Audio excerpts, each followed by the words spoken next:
نحمدہ و نصلی علی رسولہ الکریم۔ عزیزان محترم، میں Muhammad Aslam Dodi, chairman liberal party Pakistan, آپ سے مخاطب ہوں اور آپ دیکھ رہے ہیں liberal party Pakistan YouTube channel. عزیزان محترم، آپ کو پتہ ہے کہ اس چینل کے توسط سے آپ کے سامنے لبرل پارٹی پاکستان کا منشور بیان کیا جاتا ہے اور میں اسی مقصد کے لیے وقتاً فوقتاً آپ کے سامنے اپنے خیالات کا اظہار کرتا رہتا ہوں۔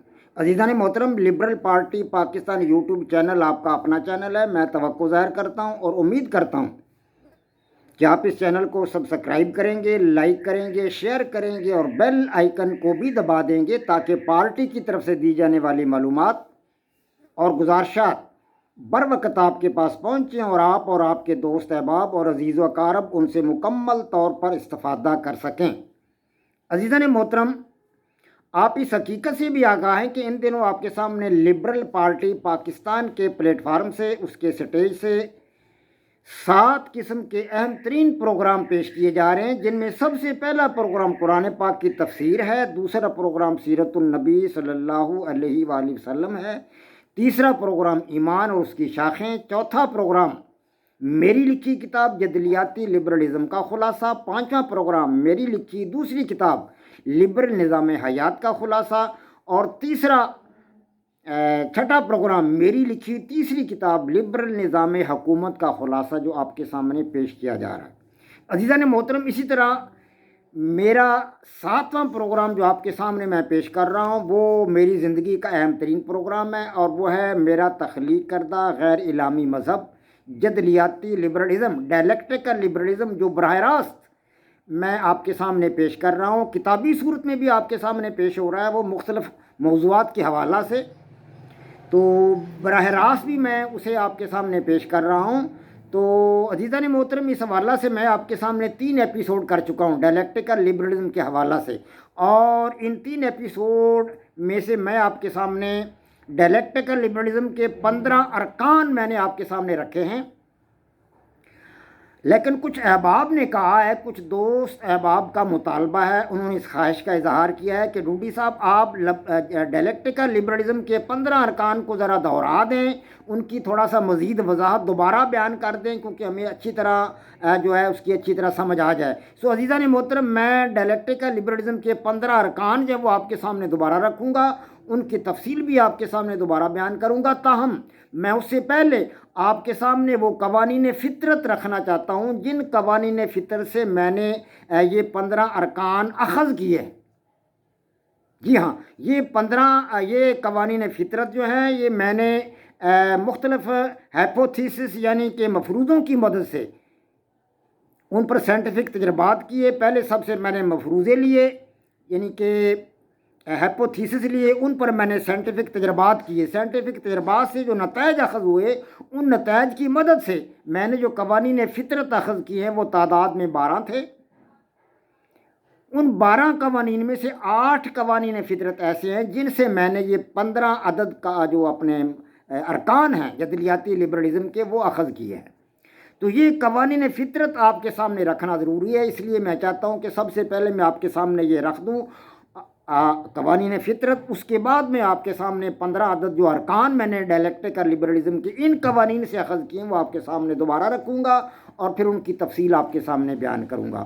عزیزان محترم، یہ قوانین فطرت جو میں نے اپنے مفروضوں کی مدد سے، اپنے سائنٹیفک تجربات کی مدد سے اخذ کیے ہیں، قوانین فطرت یہ تعداد میں 12 ہیں جو میں نے اخذ کیے ہیں، لیکن ان 12 میں سے آپ کے سامنے 8 قوانین اس وقت بیان کروں گا کیونکہ میں نے ان 8 قوانین سے ہی ڈائلیکٹیکل لبرلزم کے 15 عدد جو ارکان ہیں وہ ان سے لیے ہیں، 8 قوانین فطرت سے۔ یہ قوانین فطرت ایک ایک کر کے میں آپ کے سامنے رکھ رہا ہوں۔ سب سے پہلا قانون فطرت ہے قانون تحریم۔ قانون تحریم یہ ہے کہ جو دوسروں کا احترام نہیں کرتا اس کا احترام نہیں کیا جاتا۔ جی ہاں، یہ قانون فطرت ہے جو میں نے اخذ کیا ہے اپنے سائنٹیفک تجربات کی مدد سے، اپنے مفروضوں کی مدد سے۔ جو دوسروں کا احترام نہیں کرتا اس کا احترام نہیں کیا جاتا۔ حصول آزادی کے لیے دوسروں کا احترام لازم ہے یعنی مسٹ ہے، یہ پہلا قانون فطرت ہے۔ عزیزان محترم، یاد رکھیں کہ میں نے جتنے یہ قوانین فطرت اخذ کیے ہیں، ان کے لیے میں نے جو مفروضے لیے ہیں، جو سائنٹیفک تجربات کیے ہیں، وہ میری کتاب جدلیاتی لبرلزم کے 3-4 چیپٹر میں موجود ہیں۔ اب میں ان 4-5 چیپٹرز کو آپ کے سامنے دہرا نہیں سکتا، اس لیے میں آپ کے سامنے یہ قوانین فطرت رکھ رہا ہوں، ان کے مفروضے اور ان مفروضوں پر کیے گئے تجربات، اور پھر ان سے یہ قوانین کا اخذ کرنے کا عمل جو ہے، یہ ذرا لمبا پروسیجر ہے، اس لیے میں آپ کے سامنے صرف قوانین فطرت ہی رکھ رہا ہوں۔ میں اپنی کتاب جدلیاتی لبرلزم کا جو خلاصہ آپ کے سامنے بیان کر رہا ہوں، جس کے آپ کے سامنے تقریباً 91 ایپیسوڈ رکھے جا چکے ہیں، اس کتاب کو جو میں دھیرے دھیرے آگے لے جا رہا ہوں، تو وہاں یہ سب کچھ دوبارہ بیان ہو جائے گا۔ وہاں پر یہ مفروضے بھی آئیں گے، اور ان مفروضوں کی مدد سے میں نے جو تجربات ان سے قوانین اخذ کرنے کے لیے جو تجربات کیے ہیں، وہ بھی وہاں آئیں گے، اور ان قوانین کی ان کی مدد سے جو قوانین فطرت اخذ کیے ہیں، وہ بھی وہاں پر آئیں گے۔ یہاں پر میں آپ کے سامنے صرف قوانین فطرت رکھ رہا ہوں۔ تو پہلا قانون فطرت قانون تحریم میں نے آپ کے سامنے رکھ دیا ہے۔ دوسرا قانون فطرت ہے قانون تفہیم۔ قانون تفہیم یہ ہے کہ کائنات قابل تفہیم ہے، کائنات قابل تفہیم ہے، مشاہدات اور تجربات کی مدد سے اسے سمجھا جا سکتا ہے۔ حصول آزادی کے لیے، یعنی آزادی کیا ہے، آزادی کہاں ہے، آزادی کس جگہ پر موجود ہے، اس کے لیے میں نے تجربات کیے، اس کے لیے میں نے مفروضے بنائے۔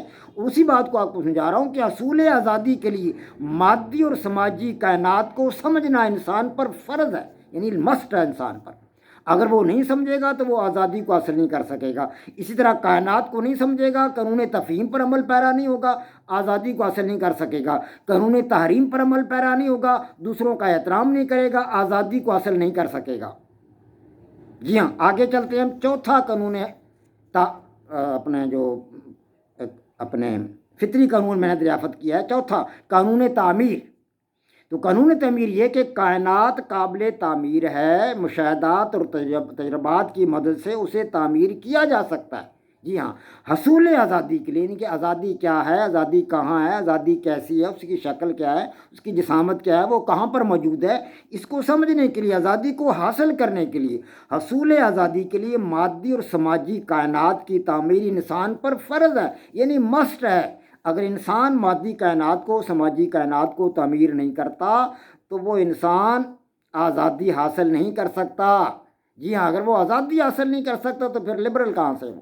وہ تو لبرل نہیں ہے۔ لبرل تو وہی ہے جس کے پاس آزادی ہے، جو آزاد ہے وہی لبرل ہے، جو آزاد ہی نہیں ہے وہ لبرل کہاں سے ہے؟ عزیزان محترم، اگلا قانون فطرت ہے چوتھا، قانون تسخیر۔ قانون تسخیر، کائنات قابل تسخیر ہے، یہ قانون ہے، کائنات قابل تسخیر ہے، اسے تسخیر کیا جا سکتا ہے، اسے تسخیر کیا جا سکتا ہے۔ حصول آزادی کے لیے مشاہدات اور تجربات کی مدد سے مادی اور سماجی کائنات کو تسخیر کرنا انسان پر لازم ہے، یعنی مسٹ ہے۔ جی ہاں، ستاروں سے آگے جہاں اور بھی ہیں، ابھی عشق کے امتحان اور بھی ہیں۔ علامہ اقبال تو کائنات کے میں موجود جو کہکشاں ہیں ان کو بھی وہ مسخر کرنا چاہتے تھے۔ ان کا شاہین جو تھا، جو شاہین کا تصور اقبال نے دیا ہے، وہ تو مطلب جو ہے جتنی بھی مطلب بلندیاں ہیں کائنات میں، جتنی بلندیاں ہیں، کہکشائیں ہیں، ستارے ہیں، سورج ہیں، چاند ہیں، ان سب کو تسخیر کرتا ہے علامہ اقبال کا شاہین۔ تو عزیزان محترم، تسخیر یہ جو ہے یہ قانون فطرت ہے کہ انسان کائنات کو تسخیر کر سکتا ہے۔ علامہ اقبال نے بلا وجہ یہ نہیں کہا کہ کائنات قابل تسخیر ہے، اس کے نزدیک، علامہ اقبال کے نزدیک قابل تسخیر تھی کائنات۔ انسان کے لیے کائنات قابل تسخیر ہے، انسان اسے تسخیر کر سکتا ہے اور وہ کرے۔ جی ہاں، یہی بات میں بتا رہا ہوں کہ کائنات قابل تسخیر ہے، اسے تسخیر کیا جا سکتا ہے۔ حصول آزادی کے لیے مشاہدات اور تجربات کی مدد سے مادی اور سماجی کائنات کو تسخیر کرنا انسان پر لازم مسٹ ہے۔ اگر انسان مادی اور سماجی کائنات کو تسخیر نہیں کرتا تو وہ آزاد نہیں ہے، وہ آزاد نہیں کہلا سکتا۔ جی ہاں، تو تسخیری کام کرنے جو ہے وہ ہم پر لازم ہے، مسٹ ہے۔ آگے پانچواں قانون ہے قانون توازن۔ قانون توازن، کائنات کی بقا توازن میں ہے۔ جی ہاں، مادی کائنات متوازن ہے، مادی کائنات متوازن ہے۔ جی ہاں، کائنات متوازن ہے تو دنیا باقی ہے، ہم چل پھر رہے ہیں زمین پر۔ اگر یہ کائنات جب باقی نہیں رہے گی تو قیامت آ جائے گی. جی ہاں، اس وقت کائنات دھرم برم ہو جائے گی. القاریۃ ملقاریہ وما ادراک ملقاریہ یوم یکون الناس کالفراش المبثوث وتکون الجبال کالعہن المنفوش فاما من ثقلت موازینہ فهو فی عیشۃ راضیہ واما من خفت موازینہ فامہ ہاویہ وما ادراک ما ہی نار حامیہ. جب یہ کائنات کا توازن برقرار نہیں رہے گا تو کائنات درم برم ہو جائے گی. انسان جو ہے پتنگوں کی طرح بلندیوں میں اڑتے پھریں گے فضا میں، خلا میں، اور پہاڑ روئی کے گالوں کی طرح آسمان کی بلندیوں میں پھر رہے ہوں گے. اس وقت کائنات کا توازن بگڑ جائے گا. آج کائنات متوازن ہے، یہ قانون توازن ہے.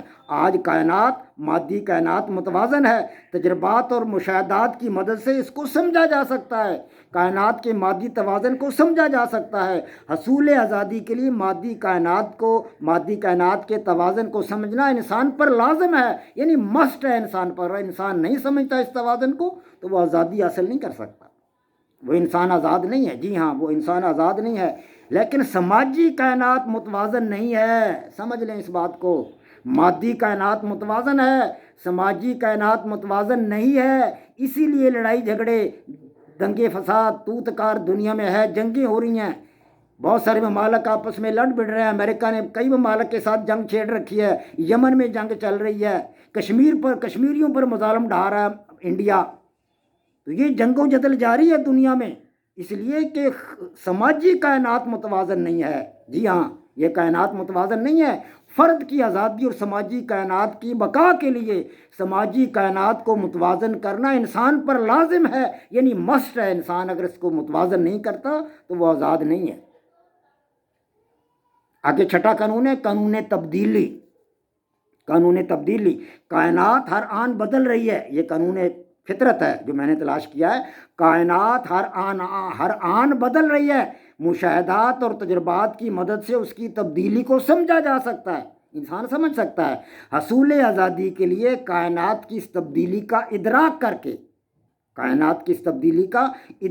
کے اس کے تقاضوں اور ضروریات کے مطابق اپنے آپ کو بدلنا انسان پر لازم ہے. اپنے آپ کو بدلنا انسان پر مسٹ ہے، لازم ہے. اگر وہ اپنے آپ کو نہیں بدلتا، آزاد نہیں ہے. وہ انسان آزاد نہیں ہے، اس کے پاس آزادی نہیں ہے. اگر اس کے پاس آزادی نہیں ہے، وہ آزاد نہیں ہے، تو پھر وہ لبرل کا ہے. وہ لبرل کہاں کا ہے؟ لبرل تو وہی ہے جو آزاد ہے. آزاد افراد ہی لبرل ہیں. تو قانون تخلیق، 7واں قانون آپ کے سامنے رکھ رہا ہوں. قانون تخلیق. انسانی آبادی تیزی سے بڑھ رہی ہے. مادی کائنات کا سیارہ زمین انسانی آبادی اور انسان کی مادی اور سماجی ضروریات کے لیے ناکافی ہوتا جا رہا ہے. یہ سیارہ زمین کتنا کا ہے؟ چھوٹا سا بیچارہ، چپے چپے پر آبادی ہو چکی ہے. 200-400 صدیاں اور بیت گئیں تو یہاں تو انسان کے رہنے کے لیے جگہ ہی نہیں ہوگی. حصول آزادی کے لیے انسان پر فرض عائد ہوتا ہے کہ وہ اپنی مادی اور سماجی ضروریات کے لیے کوئی سیارہ یا سیارچہ، نیا سیارہ یا نیا سیارچہ ڈسکور کرے، دریافت کرے. جی ہاں، یا اگر ایسا نہیں کر سکتا تو پھر کائنات کو تخلیق دینے والے مادہ، یعنی خام مادہ 102 عناصر 102 ایلیمنٹس سے نئی مادی اشیاء اور اشیاء سے متعلق خیالات و نظریات تخلیق کرے. یہ انسان پر مسٹ ہے، لازم ہے یہ بات انسان پر. اگر انسان ایسا نہیں کرتا، تخلیقات نہیں کرتا، نئی چیزیں تخلیق نہیں کرتا، تو وہ آزاد نہیں ہے. وہ آزاد نہیں ہے. جی ہاں. 8واں ہے قانون تکثیر.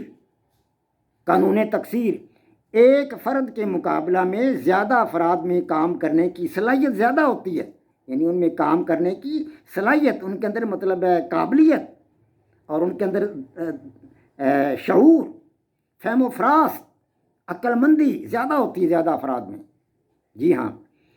دوسرا نمبر 2 ہے کہ ایک دماغ کے مقابلہ میں زیادہ دماغ بہتر سوچتے ہیں. ایک دماغ کے مقابلہ میں زیادہ دماغ بہتر سوچتے ہیں. اور نمبر 3، لوگوں کی تعداد ان کی صلاحیتوں سے زیادہ اہمیت رکھتی ہے. تعداد کی اہمیت زیادہ ہے، صلاحیتوں کی اہمیت زیادہ نہیں ہے. افراد اگر زیادہ ہوں گے تو ان کی بات قابل فہم ہوگی. جی ہاں، قابل ادراک ہوگی. ان کی بات جو ہے وہ اچھی بات کہیں گے. کم لوگ جو ہیں وہ زیادہ عقل مند نہیں ہو سکتے، ان کی بات زیادہ ویلیویبل نہیں ہو سکتی. زیادہ افراد کی بات ویلیویبل ہے.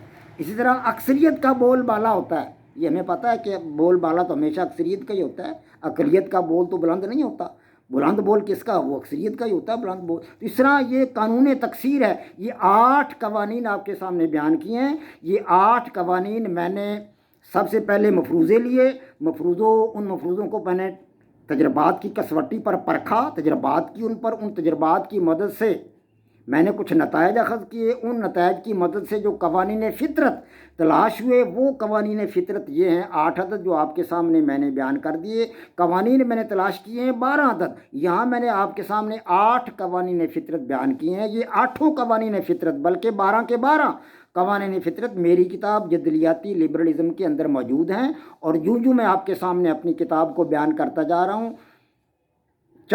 میرے پروگرام میں چوتھا پروگرام ہے وہ میرا کتاب جدلیاتی لبرلزم کا، تو اس کے اندر بھی یہ سارے کے سارے مفروضے بھی آئیں گے، قوانین فطرت بھی آئیں گے، اور قوانین فطرت سے جب میں نے یہ ڈائلیکٹیکل لبرلزم کے 15 ارکان جو سے میں نے اخذ کیے ہیں وہ بھی آئیں گے۔ عزیزان محترم، یہ وہ 8 قوانین فطرت ہیں جن کی مدد سے میں نے ڈائلیکٹیکل لبرلزم کے 15 ارکان اخذ کیے ہیں۔